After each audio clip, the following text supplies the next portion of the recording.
With that, I'm the chairperson and the first speaker of the afternoon. And my task is to keep you awake. Okay.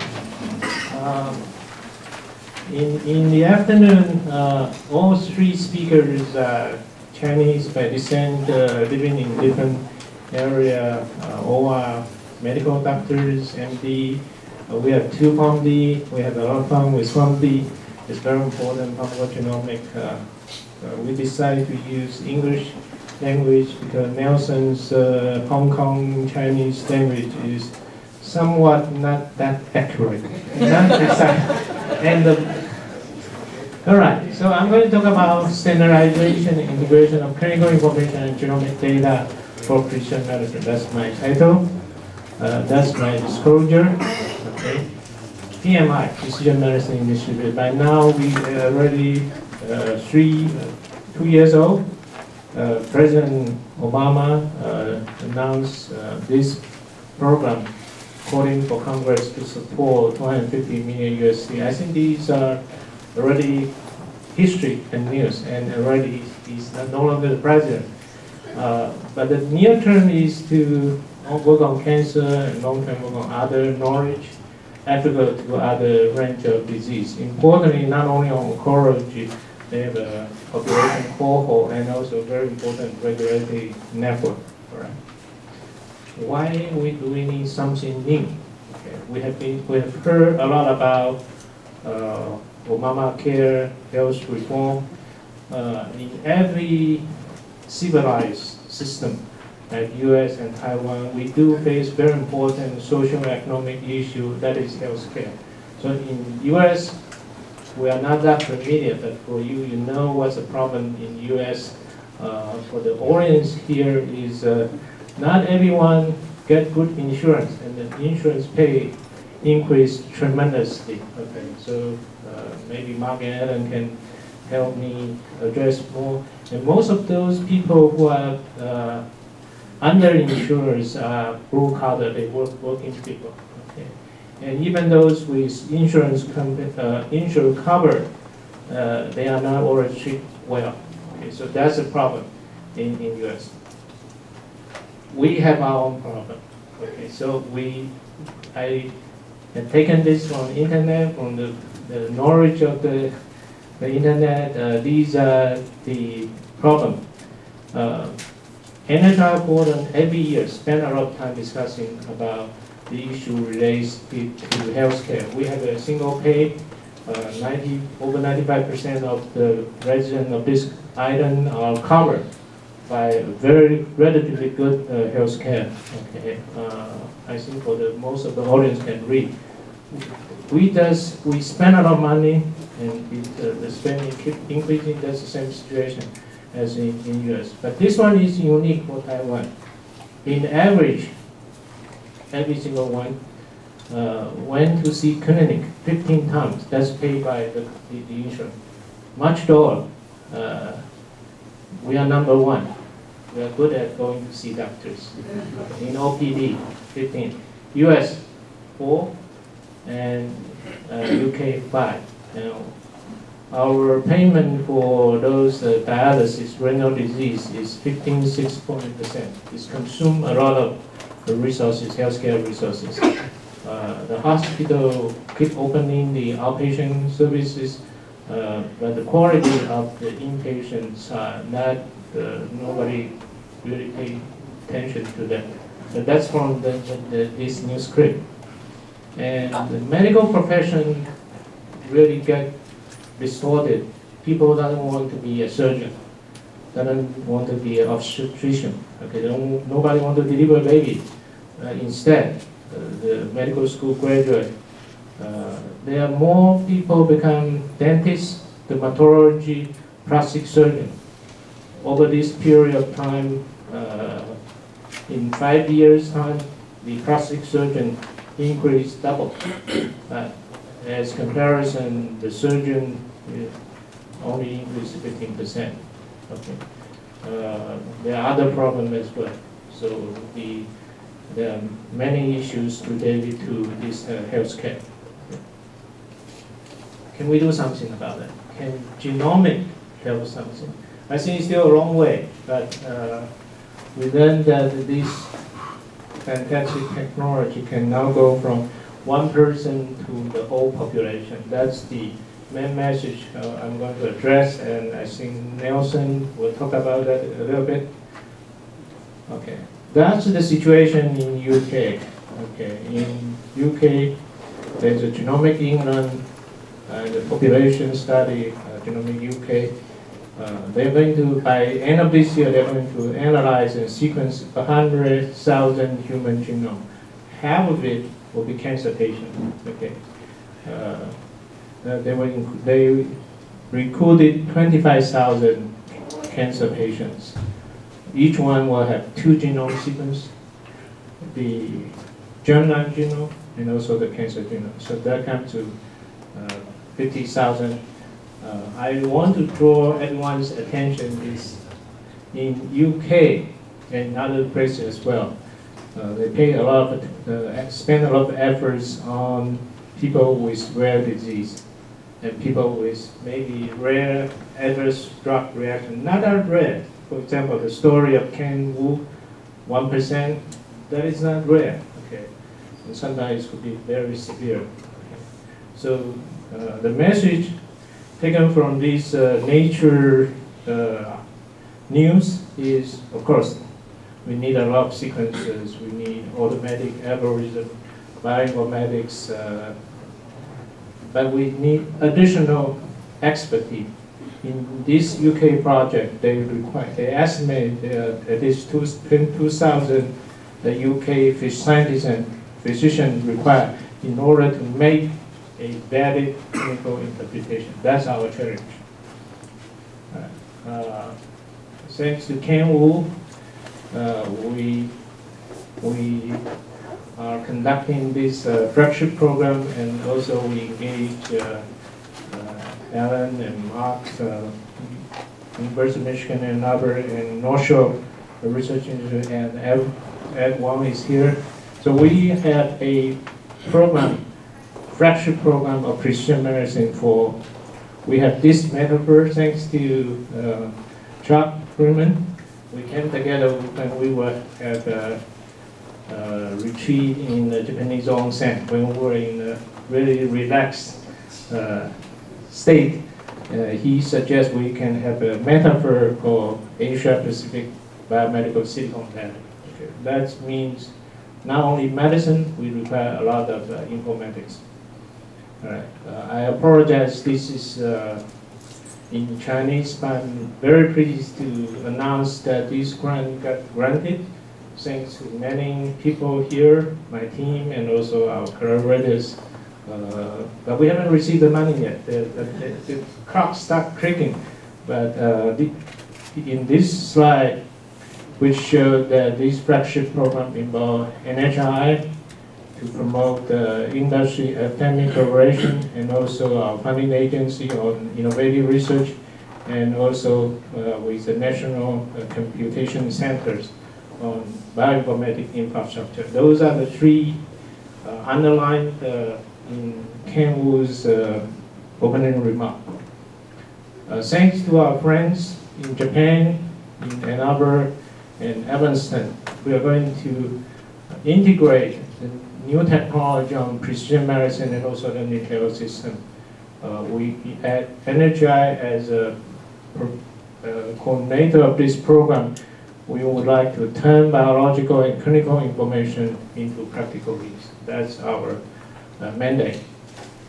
This slide shows not only the institute from abroad, we also involve, very importantly, Taipei Medical University hospital systems. There are 3 hospitals. We actually have 1 IT system, not 3 IT systems, right? 70% are similar, the other 30% are individual. Oh, individualized, okay. But we also engage Ximei and Taichung Veteran General Hospital. These are the network we organize for international collaboration, which is the main thing of this year's Learning Health System workshop. You have seen this slide before. And if you not, I'm going to elaborate a bit more. NHI coordinate the efforts from university and expertise from local and Taiwan and other countries as well. We engage with medical centers, and these two are the ministry of our government, Ministry of Science and Technology and Ministry of Health and Welfare, not only health. One of the main goal, primary endpoint for this flagship is actually to promote industry. Okay. But without a good infrastructure, without a good planning, solid science, I don't think it will go anywhere. Okay. So these are the long-term goals, and I'm very happy that this alliance has been formed. So there will be input from the industry with the talents of management and also the resources chipping together with NHI. So these, I'm not going to talk too much about that, but the 3 endpoints, the 5 endpoints shown in red are the key points we promise to deliver to our government after the year 2020. So this is a 4 years program. The 3-generation birth cohort, we're going to work with TOMO, molecular diagnostic and rescue system for rare genetic disease, which I'm going to elaborate more in the next 15-20 minutes. I'm very happy this one is going really, when we have make a big stride and make good progress on this.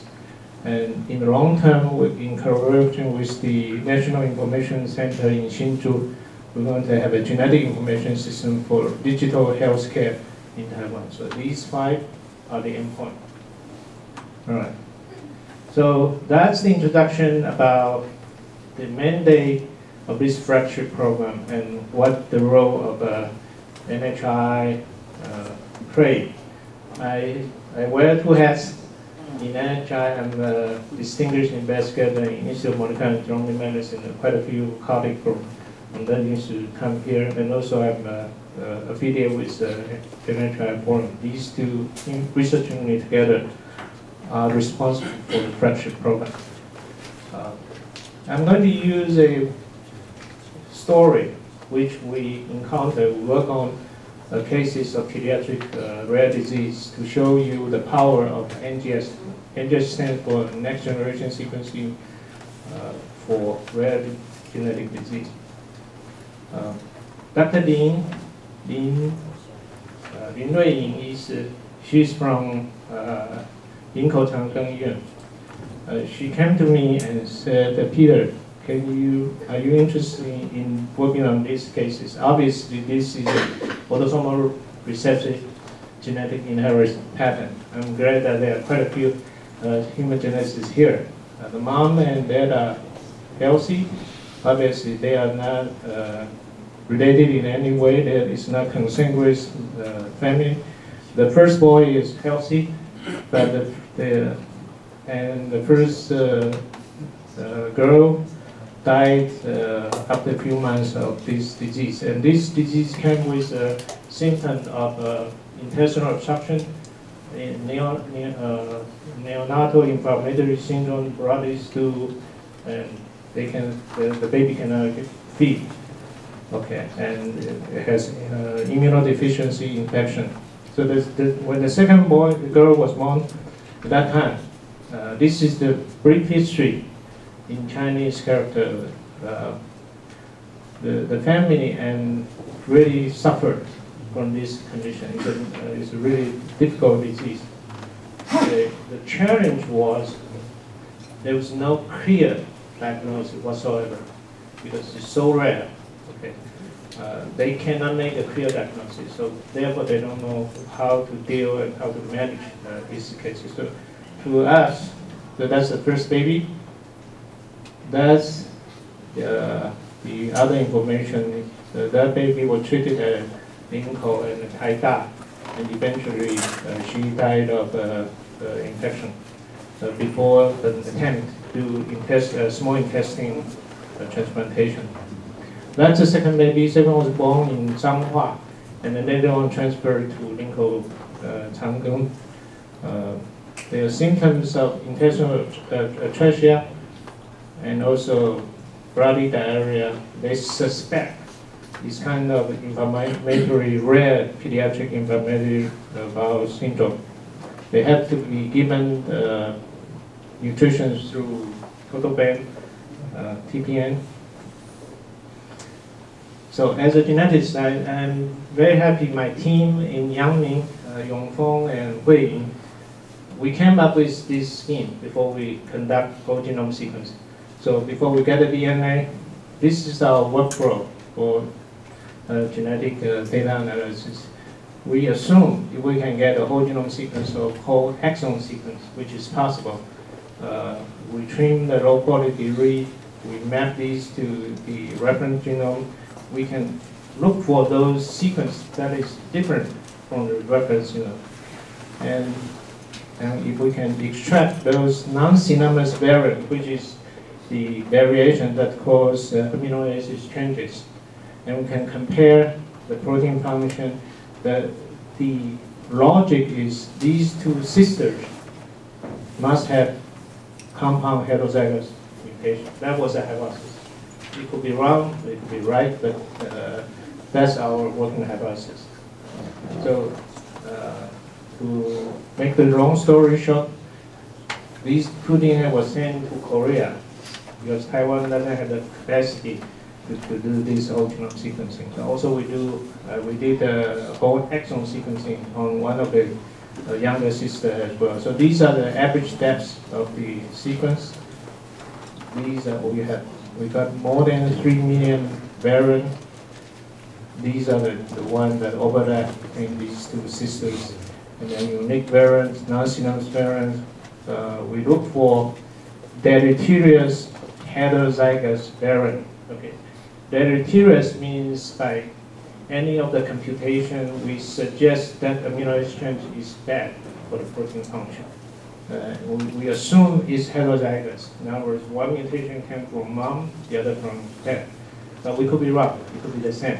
Okay, we don't know, but we assume it's different. So we end up with 49 variants, and it's clustered on 10 genes. So what are these 10 genes? These are the name of the gene, chromosome position, and the variant. Okay. These are the gene lists. And at this point, we turn to the Norwich database, online Mendelian inheritance in men, OMIM.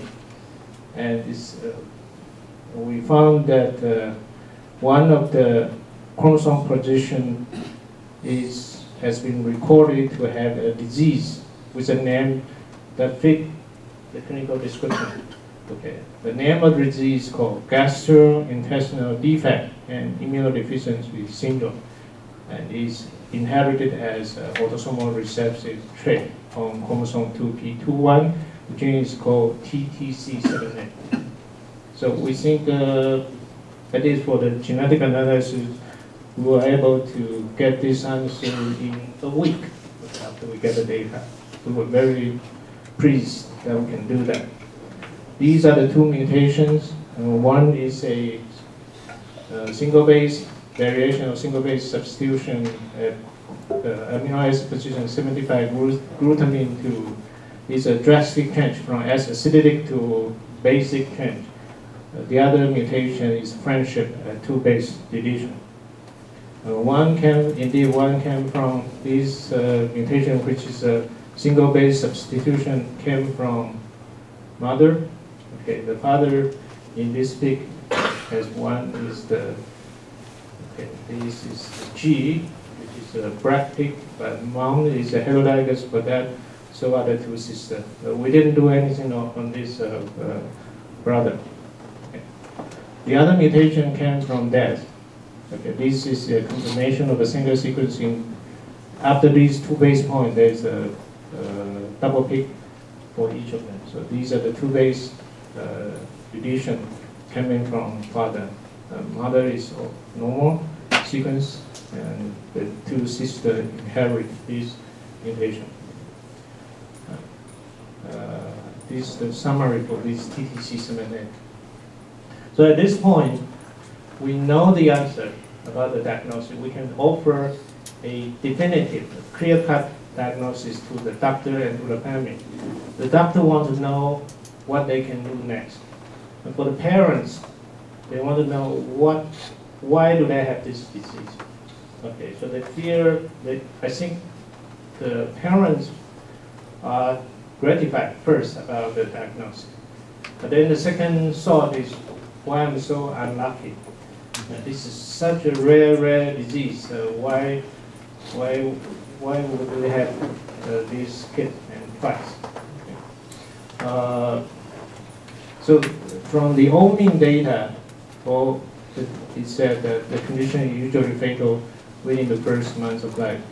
Sometimes the patient show the inflammatory bowel disease with or without intestinal atresia.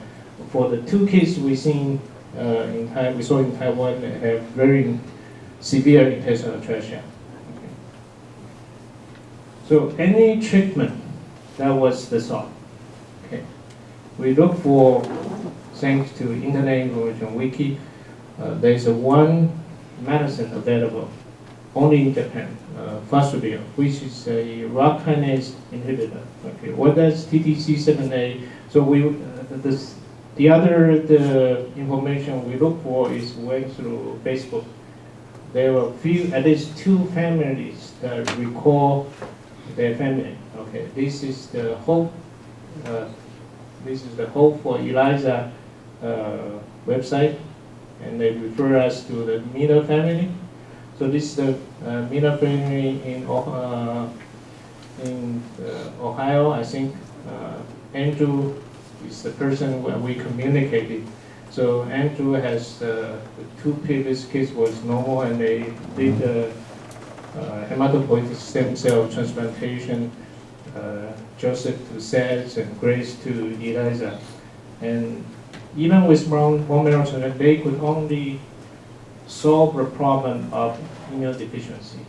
But the other problem associated with intestinal atresia, or the developmental defect of the intestine, by doing bone marrow transplantation alone could not cure. So Andrew suggests us to get this drug from Japan. Okay, so it is in the U.S. Even it's a rare, severe disease, they want to recall, share, and support. Okay. The function of the TTCZA is work on this RhoA kinase signaling pathway. I don't want to bother you with this molecular biology and biochemistry. I'm not the expert on that. So I turn into the experts, my colleague Yang Ming, Zhang Zhifen, and also Li Xiaofei. They have all the reagent and have this domain knowledge.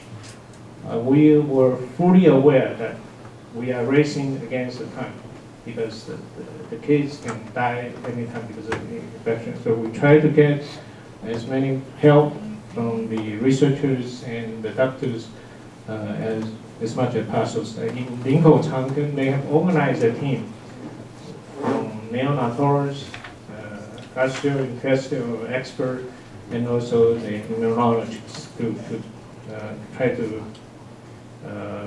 offer a comprehensive treatment. This is the control for the lymphoid organ. That's the patient. Obviously, there's quite difference. Okay. And what's interesting to us from a research point of view is for the GI tract, why it's called intestinal atresia, and also inflammatory bowel syndrome is they actually, this is the lumen side of the intestine. But in simple word, it gets inside out and upside down because the mutation of the TTCZA will affect epithelial cell plurality. Okay, so that was a word that described by Andrew. In order to treat these kids in a logical way, not only we have to do hematopoietic stem cell transplantation, we need to correct the problem of the gut environment.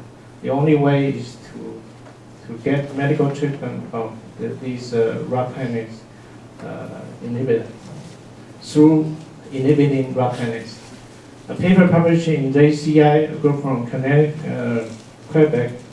Canada, they showed that we have this Y27632, which is a RhoA kinase inhibitor, a chemical used in the laboratory. They can actually correct this downstream effect on phosphomyosine lysine chain. Okay. Also can correct these cell plurality problem. So the way to this paper show is they use a protein marker that stains the intestinal, the luminal site, and also the stroma site. So you can see that after adding this compound, Y can actually turn this back to its normal polarity. That at least in theory. So what are the medicine available? According to this wiki and also the information for Andrew Miller, only one medicine is available, Fasudil. It was a medicine manufactured by a Chinese company. But this medicine is only available in Japan and in China. There's no way to get it. We tried to get this medicine through our friend in Japan. They said no way. Okay. But unfortunately, the kids passed away because of the infection.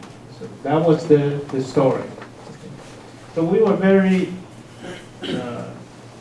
we satisfied with one thing is we can organize our team. We know we can manage and identify these rare genetic disease by whole genome sequencing. So in order to move along and to use this technology to help, I think we need some kind of organization in Taiwan. We had quite a few meetings supported by NHI Forum, so we decided to put forth to move forward a project called Taiwan Rare Disease Network, TRDN for short. We have now had the partnership not only from this Flagship program. We are very pleased to have an NGO from the patient, advocate, and the family of this rare genetic disease. This society, 罕见疾病基金会, Taiwan Foundation for Rare Disease, have been working running very well, at least more than 10 years. So they are going to contribute financially to help working on the rare disease. And we are going to work with a professional society, the Taiwan Human Genetics Society. So these are the three parties we're going to move forward to implement this project. Okay. International collaboration. There, we have support from the data, Professor Huang Zhang Li. She actually suggests us to connect with this American system. This system, UDN for short, Undiagnosed Disease Network, was founded and established and supported by NIH Common. Okay. In this network, in United States, this program is coordinated by Harvard Medical School, by the Biomedical department here, and there are 7 clinical sites throughout U.S., including Baylor, Duke, Harvard, NIH, Stanford, UCLA, and Vanderbilt. And there are 2 technology centers, one in Baylor, one in Alabama, Huntsville, Hudson Alpha Institute for Biotechnology. So these are the 2 sites in the south that are conducting the whole genome sequencing to support these 7 clinical centers. And on top, there is a center for metamonomic in Oregon, and one for monoorganism to study the function of this mutation. So this is a very comprehensive, not only cover the technology, sequencing, informatics, and also clinical and functional study. Why do I want to show you this story and also our organization? I think it's come to the main message we are discussing this morning is how are we going to collect good data. I think someone in the audience asked about the quality of the data. We do have to have a integrated system to make sure that we can collect the right cases and apply the whole genome sequencing, and also to implement these genetic services in an effective way. Taking advantage of a recent statement published in America in this journal, Genetic in Medicine, in early this year, there is a statement from ACMG, American Society of Medical Genetics and Genomic. The title of this statement is Laboratory and Clinical Genomic Data Sharing. So I will use this statement to share with you. I think these points are relevant to our discussion in the morning and also maybe later on. First, broad data sharing is necessary to improve care. We have heard Dr. Kenwoo's experience about his own experience. So if we can collect all the data from different individual patients have this, taken the same drug, suffering from this unusual outcome, we can share this data. So in order to make it work, key clinical attribute of the phenotype of genetic disease are very important. Okay. And qualitative strength of the association between gene disease and the underlying causative gene is another issue. We need to collect this information. With this, we can then classify this variant according to its strength or its effect on this disease phenotype as either as a pathogenic or variant of unknown significance. Second, data sharing provides the best data to the researchers and the industry. So who will benefit from this network? Not only the researchers and also the industry. So a web-based system for integrated clinical decision support can come as a result of the data sharing. And also it can empower the secondary study. Data sharing offers financial benefit. Okay.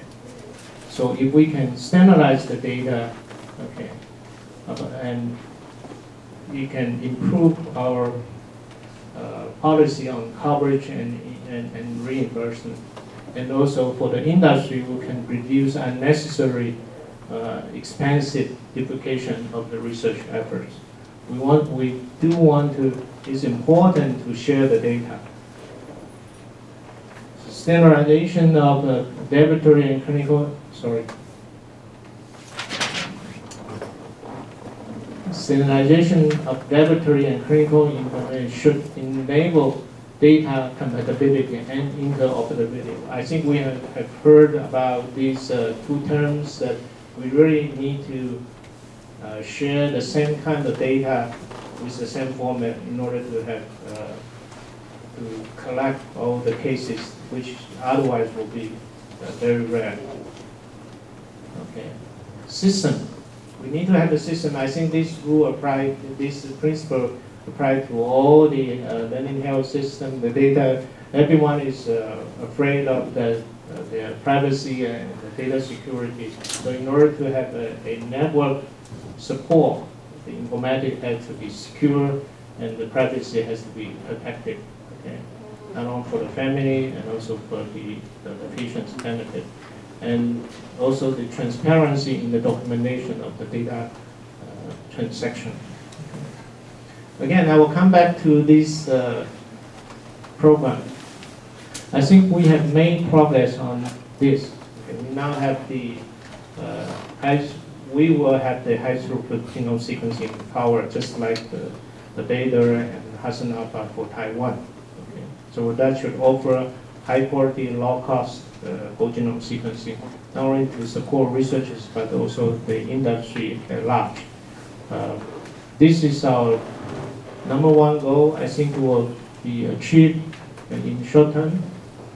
Now we have the partnership with the patient advocate and also the professional society. Okay. These two goals for the infrastructure will gradually be started. We set up with Professor Pro about 3-generation birth cohort. And also we have engaged with our National Information Technology Center in Hsinchu to set up this goal. That's the word for the people. Some of them are from the industry. Remember, our government, when they granted us this flagship program, they want us to promote industry development. So I have shown to you the data sharing is not only good for research, but also very important for industry. These Chinese chapter translate to English that we will work with the local industry and academia, will increase the, maximize the resources and to benefit and share this the outcome of this flagship program. I will end here. So this is the NHI campus, beautiful campus. I wish all of you can have the opportunity to visit us sometime in the future. I'll stop here. Any questions?